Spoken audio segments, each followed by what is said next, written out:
Hello and welcome to my channel Qubit Educational Services. My name is Pranesh. I am a mechanical engineer and I hold a master's degree from IISc Bangalore. In this video we are going to solve the engineering mathematics section of GATE XE 2011. This is a compulsory section, so irrespective of the other two sections that you are going to attempt, this is mandatory.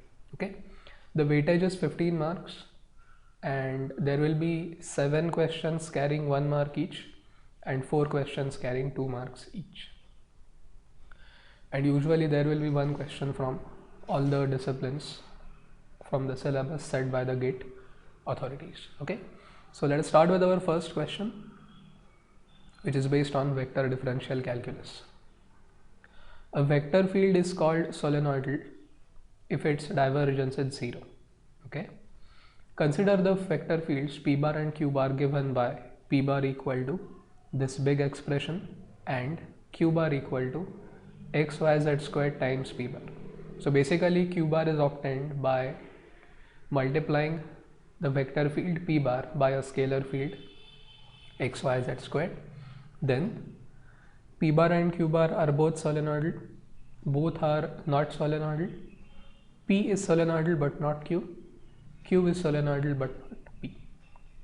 Now this is a very simple question but nonetheless a time consuming question because the functions that you have as components of p bar are a bit complicated, okay, or I would say lengthier to differentiate, but we have to nonetheless find its divergence to check whether it is solenoidal. So del dot p bar will be partial derivative of the first component with respect to x, 4x plus 8y squared z. Yes. Second component's partial derivative with respect to y, 3x cube minus 3x. Done. Now observe that there is a negative sign outside the bracket. Okay, so it is going to be minus 8y squared z plus 2x cubed. Well, with the negative sign, so minus 2x cubed. Now you will see that except for 8y squared z, nothing else is getting cancelled. Okay, 4x minus 3x is x and 3x cubed minus 2x cubed is x cubed, which is definitely not equal to 0 for all ordered pairs x, y, z. There might be some, not all, so it is not solenoidal. Okay, so either B or D, because these are telling us that at least P is not solenoidal. Now to check whether Q is solenoidal, what I have done is I have made use of this vector identity, which is, I would say, in a sense the product rule of differentiation. Okay, so suppose we have a vector function p bar and a scalar function phi, which is xyz squared. Then in order to find the divergence of their product, we can actually use this del phi dot p bar plus phi into del dot p bar. Okay, so first we need to find the gradient of the scalar function phi, which is very easy to find. Okay, we have to go back to this and find its gradient. Del phi will be yz squared I, partial derivative with respect to x, plus xz squared j plus 2xy k dot p bar plus first function as it is, so xyz squared multiplied by the divergence of p bar, which is x cubed plus x, which we have found out earlier.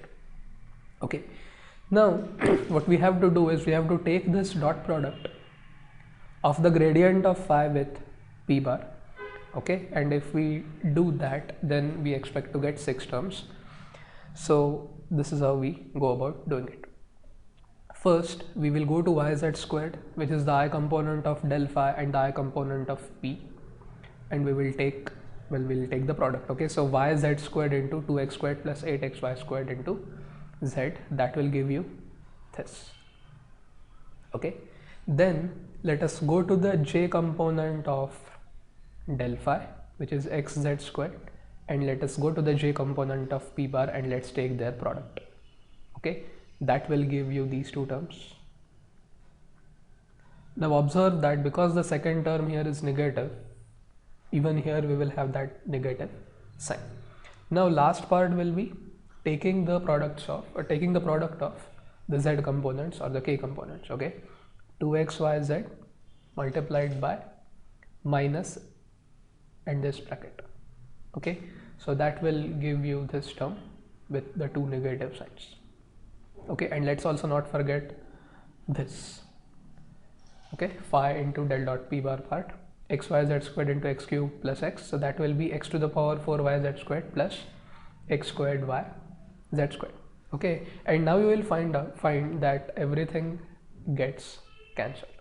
Okay, so I've already cancelled the terms for you, but let me just describe you what terms get cancelled. Okay, so let us start with 8xy cubed z cubed.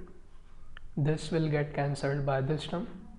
Okay, now let us go to 3x to the power 4 yz squared. Okay, so we have 3x to the power 4 yz squared here, and we have 1x to the power yz squared, and then we have negative 4x to the power 4 yz squared. Okay, so that will lead to the cancellation of these three terms, 3 minus 4 and 1. Okay, now what we have remaining is 2 times x squared yz squared minus 3 times x squared yz squared and plus x squared yz squared. So these three terms will also get cancelled. So eventually you'll end up getting 0. So the observation is p bar is not solenoidal, but q bar is solenoidal, so D.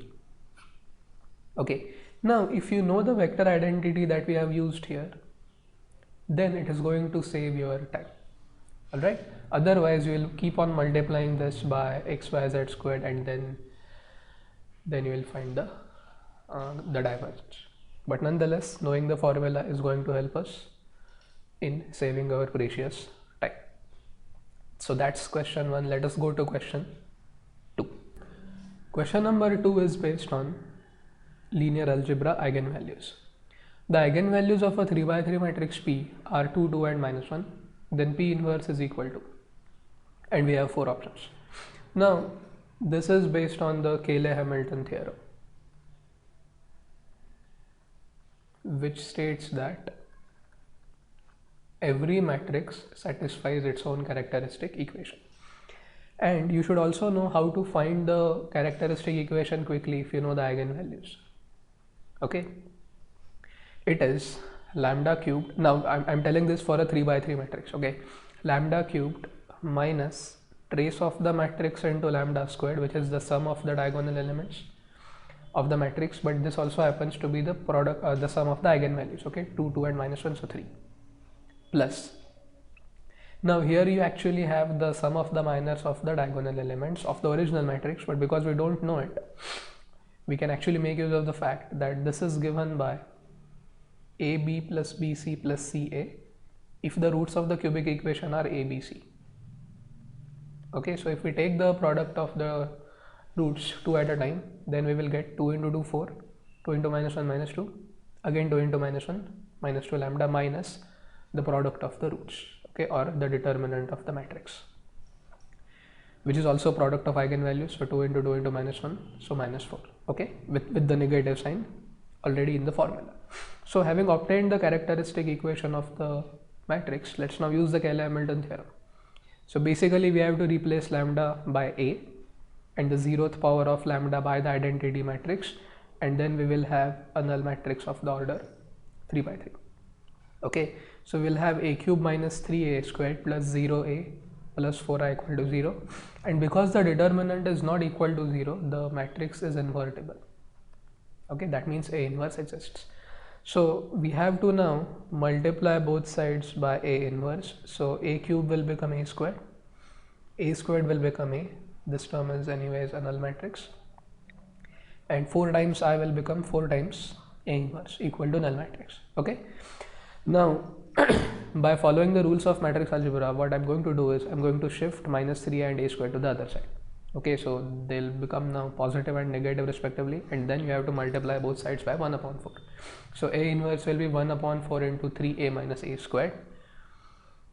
Yes, so that is option A. Okay, I've called it A, but the problem calls it P, but that doesn't matter, of course, because only the correct option is going to decide your marks. So that's question 2, a fairly simple question, but you should know how to find the roots, how to find the equation from the roots of the equation, and also the Cayley-Hamilton theorem. Now if you don't know this, the one that I have told you, then what you can do is you can write the characteristic equation in this way. Lambda minus the root into lambda minus the root equal to 0, and if you open the brackets, then you will end up getting this equation. Okay, yes. So that's question 2. Let's now go to question 3. Question 3 is a very simple one based on definite integrals of single variable functions.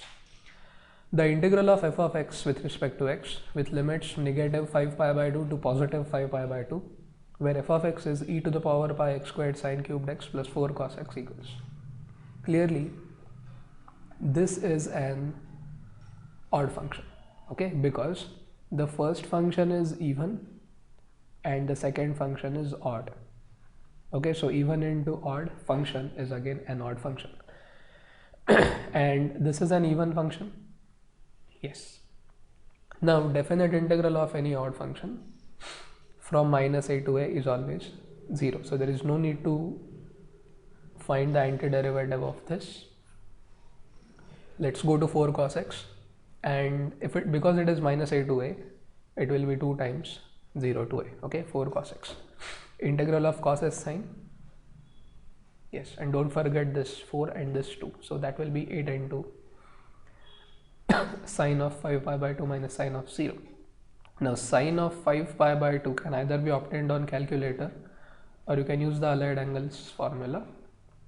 Sine 5 pi by 2 is sine of 2 pi plus pi by 2, which is sine pi by 2, which is 1. So the answer is 8. That is option B. Okay, even a 12th standard student can solve this question. Question 4 is based on complex integral calculus.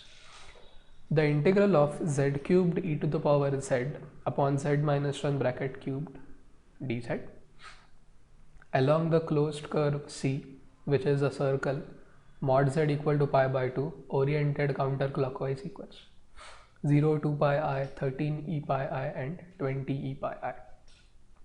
So clearly this integral can be obtained by the residue theorem, and we have to consider only the pole at z equal to 1. This pole is of order 3. Okay, so we have to now apply the formula. Okay, so it is 2 pi I into the residue at the point z equal to 1. So how do we find the residue? If it is a third ordered pole, then we take the second derivative of the remaining part of the integrand. Okay, so z cubed e to the power z's second derivative, and we multiply it by 1 upon n minus 1 factorial. If n is 3, then it is 2 factorial. So this will go. Okay, yes. Now we have to carefully find the second derivative of z cubed into e to the power z. First derivative will be 3z squared e to the power z plus z cubed e to the power z. Yes, product rule. Now differentiate each and every term here and then substitute z equal to 1. Now I have done these two steps simultaneously. First we will get 6z into e to the power z, so that will be 6 into e. Yes, okay, because 1 squared is again 1, plus 3z squared into e to the power z, so that will be 3e. Now go to this term. Again 3z squared e to the power z, so again 3e, plus z cubed into e to the power z, so 1e. Okay, so it is going to be pi I times e into 6 plus 3 plus 3 plus 1. Okay, so 13 e pi I. That is option C. So if you know the formula, then you will even get the answer in less than a minute. Okay, so this is question 4. Let us go to question number 5. This is based on again vector differential calculus and directional derivatives. Consider the function x cubed e to the power y sine z at the point P 1, 0 pi by 2. The value of f does not change due to a small displacement of P along the direction of. Now all of us know that the change in f is maximum at any point along the direction of del f at that point. Okay, so if this is our level surface, then the maximum change or maximum increase, I would say, would be in this direction. So this is going to be the direction of del f, and the minimum change, which will be negative, it will be along this direction. But what they want is there is no change, okay, it does not change due to a small displacement. So what direction are we looking for? We are looking for any direction which is normal to del f, okay, it will be a plane. Now if you look at the options, you observe that these options include box brackets and not round brackets, meaning these are not coordinates, but these are directions. Okay, fine. So what I'll do is I'll first find del f, which will give us this direction, and then we will see how to find the vector perpendicular to the direction of del f. Okay, so del f, which is the gradient, now this is not too difficult to find. Partial derivative of this into I cap, 3x squared into that, plus derivative of this with respect to y, simple, j, plus derivative of this with respect to z, okay, derivative of f with respect to z, so x cubed e to the power y cos z. Now we have to substitute p, so del f at p will be, now sin pi by 2 is 1, so both I and j will have sin part equal to 1, 3x squared, okay, so it will be 3, e to the power y, so e to the power 0 1, now j, x cubed, so 1, e to the power 0 1, yeah, so this will be 1, and then because cos pi by 2 is 0, there will not be any k component. Okay, so if at all we are looking for any vector which is perpendicular to this, the dot product of two perpendicular vectors is 0. Now it doesn't matter what k component is. If we have -1 and 3 here, or 1 and -3, then automatically the vectors will become perpendicular. Okay, now the option -1 I plus 3j plus lambda k isn't there, but the second one is there. Okay, that is I minus 3j plus mu k. Okay, now mu can be anything, but they have taken it to be 0, and the option is C, 1 minus 3, 0. Okay, so once you get the direction of the normal, then don't waste time in generating the other direction, okay, perpendicular direction, because that is going to be a plane.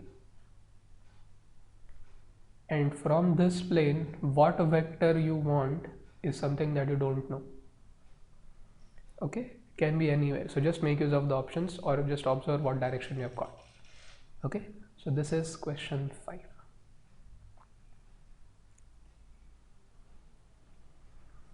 Question number 6 is based on ordinary differential equations of higher order. A solution of the differential equation d2y by dx squared minus 5dy by dx plus 6y equal to 36x is. Okay, now first we find the auxiliary equation, which is m squared minus 5m plus 6 equal to 0. The roots of the auxiliary equation are 2 and 3. So the solution to the homogeneous part, ignoring 36x, is going to be c1 e to the power 2x plus c2 e to the power 3x. Okay, now look at options B and C. Here you have negative 3x as the exponent, so these will not be right. So it is either A or D. And now what we do is we ignore the homogeneous solution part and we directly go to the other part. Okay, so we check A. So that means if we go to d to the power 2 minus 5d plus 6, which is the operator on the left hand side, which is operating on y, we are going to operate it on 6x plus 5. If we get 36x, that will be option A, otherwise we have to select option D. Okay, so let's do it. Second derivative of 6x plus 5 will be 0. Yes. First derivative is 6. Okay, linear function, but we have this minus 5 here, so that is going to be minus 30 plus 6 times y. Okay, so 36x plus 30 minus 30 plus 30 will go, so you'll get 36x, which is the right hand side. Okay, so it is indeed option A and not option D. Now if you don't do this, then you will be required to operate d1 upon d to the power 2 minus 5d plus 6 on 36x, and you have to make use of the binomial theorem and express this as 1 plus something, and then you have to continue. Okay, so I think that is going to take you a lot of time, so just check the options. That is question 6. Let us now go to the last question, which is of 1 mark. Question 7. For any positive numbers a and b, the matrix P, which is product of a column vector and a row vector. Okay, now this column vector is of the order 3 by 1 and this row vector is of the order 1 by 3. Now by following the rules of matrix multiplication, P is going to be a 3 by 3 matrix. Okay, so I have actually multiplied the vectors. We will have this matrix. Okay, 4 5 6 4 5 6 A and 4 5 6 B.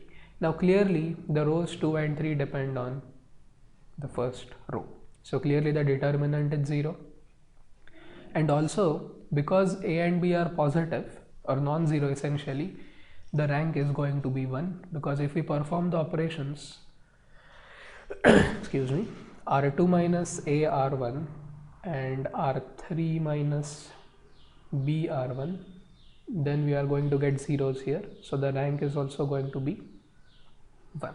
Okay, now see, if the matrix is orthogonal, then the determinant of that matrix has to be plus or minus 1, but here it is 0, so A is not right.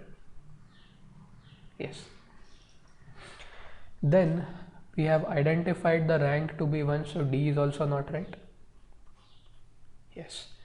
Now is it non-singular? No, it is singular because the determinant is 0, so C is also not right.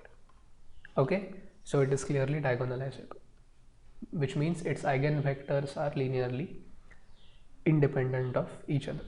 Okay, now don't waste time in finding the eigenvalues. Okay, in fact the eigenvalues are 4 0 and 0 because it is an upper triangular matrix. Okay, but anyways, fine. So that is question 7. We have successfully completed the 1 mark questions part. Now let us go to 2 marks questions. Question 8 from numerical methods. Suppose xn is the nth iterated value while finding the positive square root of 7 by the Newton-Raphson method with a positive initial guess x0, which is obviously not equal to root 7. If en, which is the error term, may be given by root 7 minus xn for n greater than or equal to 1, then, and we have got 4 options which essentially ask us for the correct formula for en plus 1 involving either en only or both en and xn. Okay, first part is to generate the function. Assume that x is root 7, so x squared will be 7, or we will end up getting this quadratic equation. So our objective is now to solve x squared minus 7 equal to 0 numerically. Okay, so the function is x squared minus 7, and we also need the derivative in the Newton-Raphson method. Okay, so f dash of x is 2x. Now we know that this is the formula that we use. Xn plus 1 is equal to xn minus f of xn upon f prime xn or f dash of xn. Alright, but because we have this error term here excuse me, en, which is root 7 minus xn, what I have done is I have written this in a slightly different manner. I have shifted that xn to the left hand side. Okay, so xn plus 1 minus xn is negative f of xn upon f dash of xn. Okay, I mean at some point of time you have to do this. Then what is en? En is root 7 minus xn. Yes, okay, en is root 7 minus xn, so xn will be root 7 minus en. Okay, and just change the subscript to n plus 1, you'll end up getting this. Okay, minus f of xn upon f dash of xn. Then root 7 and root 7 will go due to opposite signs, and what we'll have is a negative en plus 1, negative negative positive en, equal to minus f of xn upon f dash of xn. Okay, now if you shift en plus 1 to the other side and bring this term here, then you will get en plus 1 equal to en plus f of xn upon f dash of xn. Okay, yes. Looks like even if we had not done the first step, we still would have got the same answer. But anyways, okay, fine. Now, well, the only change is this positive sign instead of the usual negative sign. Okay, I mean that is obvious now. So what is f of xn? Xn squared minus 7, and what is f dash of xn? 2xn. Okay, now see, we have got the expression of en plus 1 in terms of en, but the thing is it is not in the form that we want. Okay, none of the options actually matches with what we have. Okay, so this is where we think of factorizing the quadratic polynomial in the numerator. Okay, using a squared minus b squared. So it will be xn plus root 7 into xn minus root 7, and this xn minus root 7 is nothing but minus en. Okay, so we have somehow now brought in the term minus en. Okay, then you take en common from these two terms. Okay, so it is going to be 1 minus xn plus root 7 upon 2xn. Yes, take LCM. 2xn minus xn will again be xn, negative into positive negative, so it will be xn minus root 7 upon 2xn. Now xn minus root 7 is again negative en. Yes, okay, so it will be en into negative en, so it will be minus 1 into en squared upon 2 times xn, which is option D. Okay, yes, a bit different question, but still nonetheless, if you know the formula for Newton-Raphson method, you can very easily solve it. Okay, the other thing is you have to be extremely careful while dealing with the signs. Okay, even if you miss a sign here and there, you will not get the option, or you will end up getting the incorrect one. Alright, and the second thing is factorizing the function using a squared minus b squared. That is another crucial part in the problem.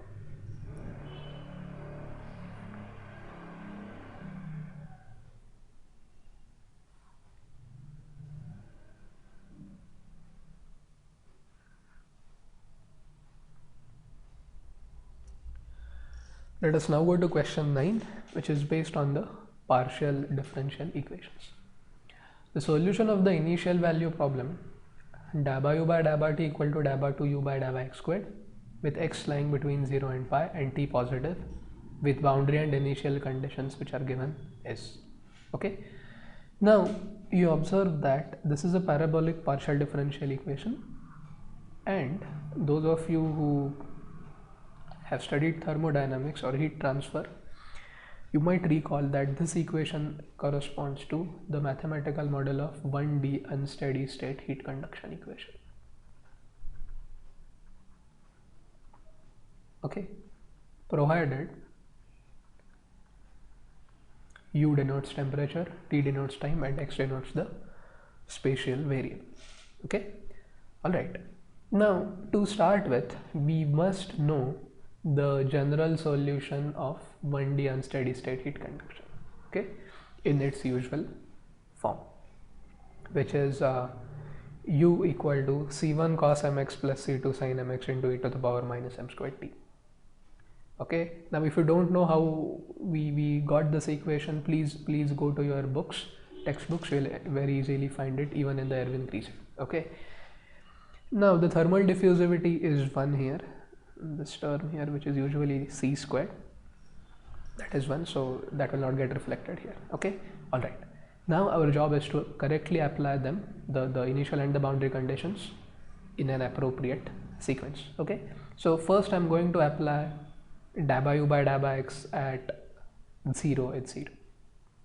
Okay, now first we need to find the partial derivative of u with respect to x, which will be minus c1 sin mx into m plus c2 cos mx into m. Okay, second term will be as it is, and if we equate this to 0 by letting x to be 0, okay, then obviously this term will be 0 due to sin, but this term will not be 0 due to cos.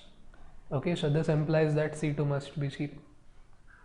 Okay, so we now have got C1, u as c1 cos mx into e to the power minus m squared t. So this is our modified solution after applying the first condition. Okay, yes. Now second is we have to apply the boundary condition u of pi comma t equal to 0. Now if u of pi comma t is 0, again this shows independence of u, I mean at the boundary x equal to pi on t. Okay, it is 0 irrespective of t, which means it is getting 0 not because of c1 but because of cos m pi. You cannot even take c1 to be 0 because then the solution will become trivial. Okay, now if cos of m pi is 0, m has to be 1 upon 2 because cos pi by 2 is 0, 3 by 2 or 3 pi by, because cos 3 pi by 2 is 0, and so on. So any odd multiple of pi by 2 will produce 0 as its cosine.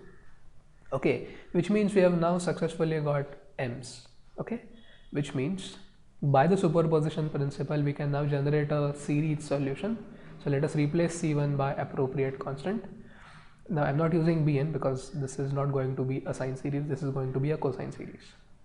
Okay, so summation n going from 1 to infinity an cos of 2n plus 1x upon 2x into e to the power negative m squared t. Okay, so m is now going to be 2n plus 1 upon 2. Okay, I mean all odd numbers in the numerator and 2 in the denominator, so 2n plus 1. Now you observe that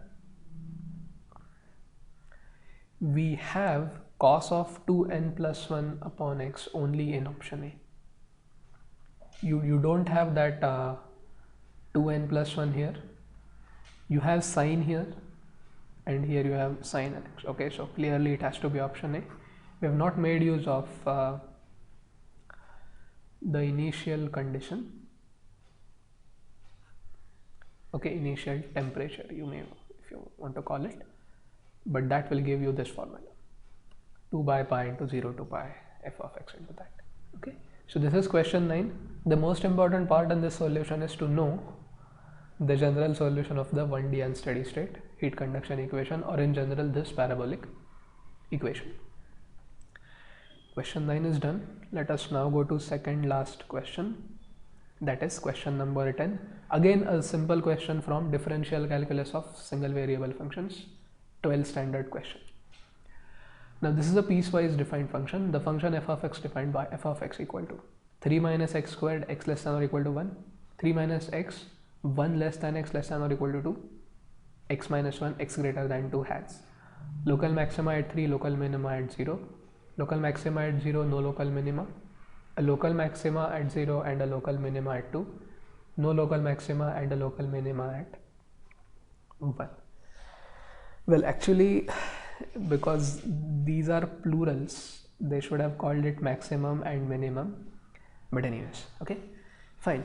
So because this is a piecewise defined function, what we'll do is we'll first find the maximum, minimum of, or the extreme values of these functions separately, and then we will compare them with the respective domains. Okay, now f1 of x is 3 minus x squared, so what is f1 dash of x? 0 minus 2x.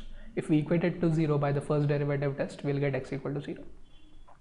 Okay, what is the second derivative? Negative 2, which is less than 0. So by the second derivative test, this has a local maximum at 0. Okay, now does 0 belong to x less than or equal to 1? Yes, it does. Okay, and what is the value of the function at 0? F of 0 is 3. Okay, so the maximum value is 3 and not maximum at 3. Okay, we still don't know what happens at x equal to 3. Okay, all right. Now at the point where the function changes its definition, f of 1 is equal to 2. Okay, and this also is limit as x tends to 1 from right. So the function is continuous. All right. Now let us go to this endpoint of the interval 2. Okay, f of 2 is 1. Okay, and so is the right hand limit at x equal to 2. Yes, because of this. Now if we have values of x which are positive, okay, then well, greater than 2, then what is the definition of f of x? X minus 1, and this is an increasing function, which means as far as this part of the function at x equal to 2 we have a local minimum. Okay, now let us go to 3 minus x. Okay, if we have x which is less than or equal to 2 but still greater than 1, what is the definition of the function 3 minus x, which is a decreasing function due to the derivative being minus 1, which means if we go from right to left, left to right, and if this is the point 2, then we have a decreasing function till 2 and then we have an increasing function after that. Okay, so this has to be a local minimum at 2, and what is the value? The value will be 1. Okay, so far what we have got is local maximum at 0 and local minimum at 2. Okay, local maximum at 0, local minimum at 2, so the correct option is C. Okay, now let us verify this graphically. Yes, so this parabola, inverted parabola, represents 3 minus x squared, and you can see the peak here which is at 0, so it is correct that the function peaks locally at 0. Okay, and then this is the straight line part, 3 minus x, and this is the straight line part, x minus 1, and you can see that the function goes to a minimum, a local minimum nonetheless, at this point q whose x coordinate is 2. So our conclusion was correct, local minimum at 2, local maximum at 0. Okay, last question on discrete probability distributions. Now I would say even this is a 12th standard question. Okay, in a biased die experiment, the random variable x of the outcome has the cumulative distribution function uppercase f of x as shown below. So this is cumulative distribution. Okay, we have to now find the variance of x. Now from the cumulative distribution function, let us prepare the probability density function. Okay, it is very easy to find. F of 1 will be 0.1, f of 2 will be the difference between 0.3 and 0.1, so 0.2. F of 3 will be again the difference between 0.5 and 0.3, so again 0.2. F of 4 will be the difference between 0.7 and 0.5. Okay, so again 0.2, and you can continue this till you reach the last one. Okay, 6, which is 0.1. And now you observe that if you add all the probabilities, you should get 1, and that is what is expected. Okay, 1 plus 2 3, 3 plus 2 5, 5 plus 2 7, 7 plus 2 9, 9 plus 1 10. Okay, and with the decimal you get 1. So this is indeed a valid probability distribution, a function. Oh, sorry, I should say probability mass function because it is a discrete situation, but nonetheless. Okay, I hope you got the point. Now let's use the formula for variance, which is expected value of x squared minus square of the expected value. Okay, this is a shortcut. The actual formula is expected value of x minus mu squared. Okay, but I think this one is much better as far as the time constraint is considered. Okay, so what is the expected value of x squared? It is summation of the probabilities multiplied by square of the value that the random variable is going to take. Okay, and this expected value is very easy, summation pi xi. Okay, so it will be 0.1 into 1 plus 0.2 into 4 plus 0.2 into 9 plus 0.2 into 16 plus 0.2 into 25 plus 0.1 into 36. This is the first part, minus square of the expected value, so 0.1 into 1 plus 0.2 into 2 plus 0.2 into 3, 0.2 into 4, 0.2 into 5, 0.1 into 6, and do not forget to square your answer. Okay, the second part, because it is in the formula itself. And if you calculate, it will be 14.5 minus 3.5 bracket squared, which will be 14.5 minus 12.25. If you perform the subtraction, you will end up getting 2.25. Okay, and please read the problem carefully because this happens to be the square of 1.5. okay, and 1.5 is present in the options, but this is not variance, this is sigma, standard deviation. Variance is sigma square, so it is option B and not option A.